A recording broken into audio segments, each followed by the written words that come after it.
Hello दोस्तों, नमस्कार दोस्तों, स्वागत है आप सभी का online data for study YouTube channel पर। इस वीडियो में हम बात कर रहे हैं कई बड़ी और लेटेस्ट अपडेट के बारे में जो कि संबंधित है 69,000 शिक्षक भर्ती को लेकर। 69,000 शिक्षक भर्ती को लेकर आज की तारीख में सुप्रीम कोर्ट में मामला लगा हुआ था। सुप्रीम कोर्ट में मामले को लेकर सुनवाई हो चुकी है। सुनवाई होने के बाद जो फाइनल फैसला क्या देखने के लिए मिला है, इस पर डिटेल में बात करेंगे। चैनल को सब्सक्राइब करके बेल आइकन को दबा लें और वीडियो को लाइक कर दें, जिससे कि आपको रियल ऑथेंटिक जानकारी online data for study YouTube channel के माध्यम से मिलती रहे।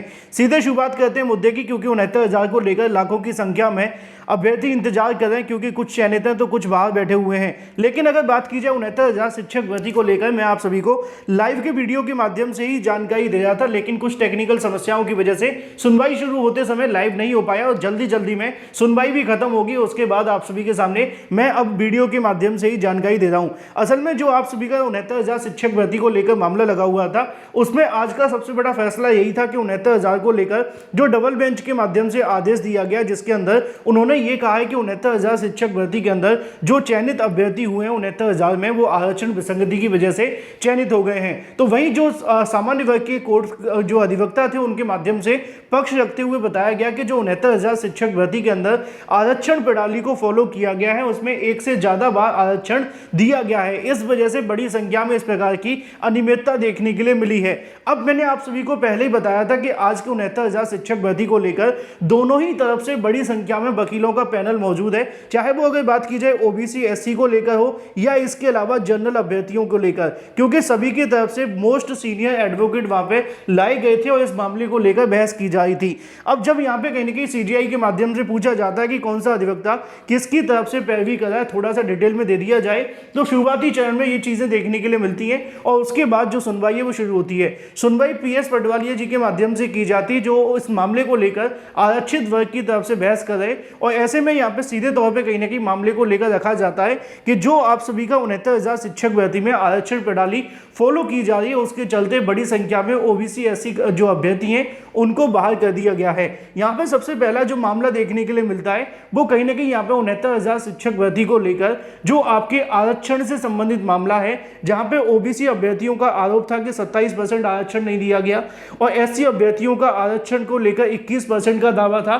तो इसको लेकर कहीं ना कहीं यहाँ से टारगेट बनाया जाता है और सामान्य वर्ग के जो अधिवक्ता है उनकी तरफ से बहस की जाती है कि जो ओबीसी एससी अभ्यर्थी एक बार आरक्षण का लाभ ले चुके हैं, उनको बार बार आरक्षण का लाभ किस प्रकार दिया जा रहा है, जबकि उनको टीईटी के अंदर भी आरक्षण का लाभ दिया गया है, 69,000 शिक्षक भर्ती के अंदर भी आरक्षण का लाभ दिया गया है।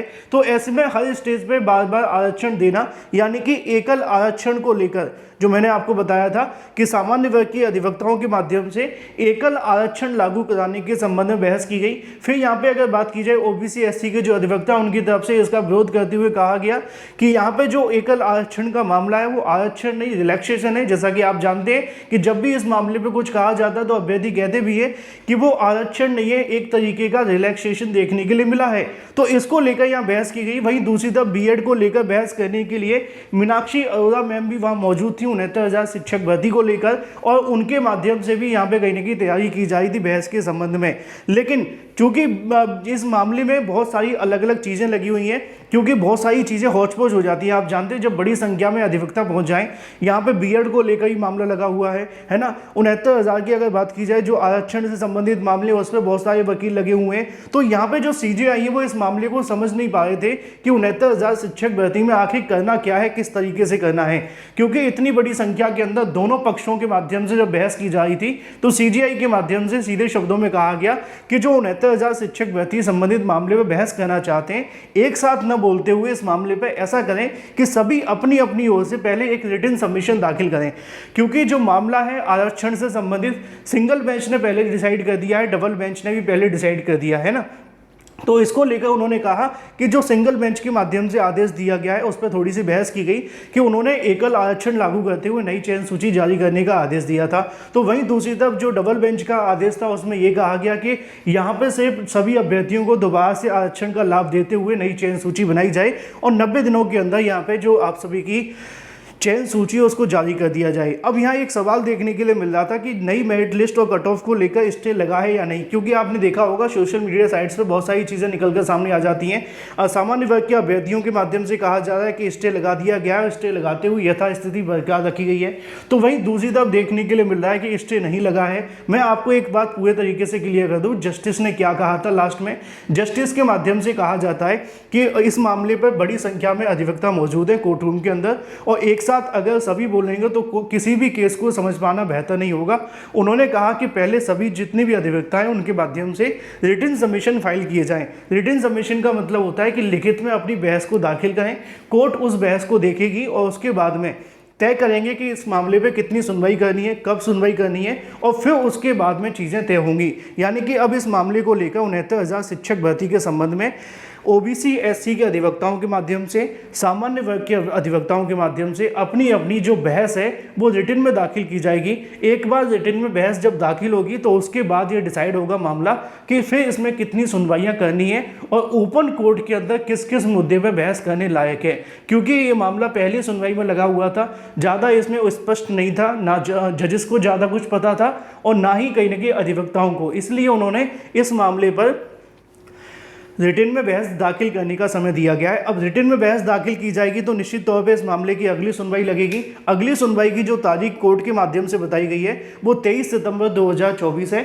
23 सितंबर 2024 आप सभी को देखने के लिए मिलेगा। और राज्य सरकार को भी यहाँ पे जो अलग से सबमिशन दाखिल करने के लिए कह दिया गया है।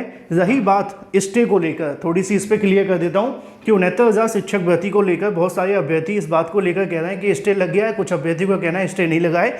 तो कोर्ट रूम के अंदर इस प्रकार का कुछ भी अभी नहीं कहा गया था कि स्टे को लेकर उन्होंने मांग की थी स्टे लगाने की, ठीक है। जनरल जो अधिवक्ता है उनके माध्यम से स्टे को लेकर मांग की गई थी, लेकिन जो जजेस की आवाज़ है वो थोड़ी टेक्निकल प्रॉब्लम की वजह से क्लियर नहीं आ पा रही थी। लेकिन अभी स्टे को लेकर 100% जो चीज़ें आप सभी के सामने निकल के आ रही हैं वो सही नहीं है, क्योंकि जजेस की अभी आवाज़ क्लियर नहीं थी। जजेस ने जो ऑर्डर नोट डाउन करवाया था उन्होंने कहा था कि सरकार को जवाब दाखिल करने का समय दिया जाए और सभी अधिवक्ता अपना अपना जो कहीं ना कहीं इस मामले पर जवाब दाखिल करें। अगली सुनवाई की तारीख 23 सितंबर तय कर दी गई है। और अभी स्टे को लेकर कितना कन्फर्म है कितना नहीं, लेकिन जो जानकारी निकल कर आ रही है, जो सामान्य वर्ग के अधिवक्ता उनका कहना है कि स्टे लगा दिया गया है क्योंकि वो कोर्ट रूम के अंदर मौजूद थे। ओबीसी एससी अभ्यर्थियों का कहना है कि स्टे नहीं लगा है, वो भी कोर्ट रूम में मौजूद थे। लेकिन जो हम लोग बैठे हुए थे वीडियो कॉन्फ्रेंसिंग के माध्यम से, वहाँ पे आवाज़ थोड़ी जजेस की क्लियर नहीं आ रही थी, इस वजह से इस मामले पर क्लियर नहीं है। मैं जल्दी इस मामले पर एक वीडियो बनाते हुए आप सभी को बता दूंगा कि इस मामले पर 69,000 की नई चयन सूची को लेकर स्टे लगा है या नहीं। तब तक के लिए चैनल को सब्सक्राइब करके बेल आइकन को दबा लें और वीडियो को लाइक कर दें। Thank you for watching this video.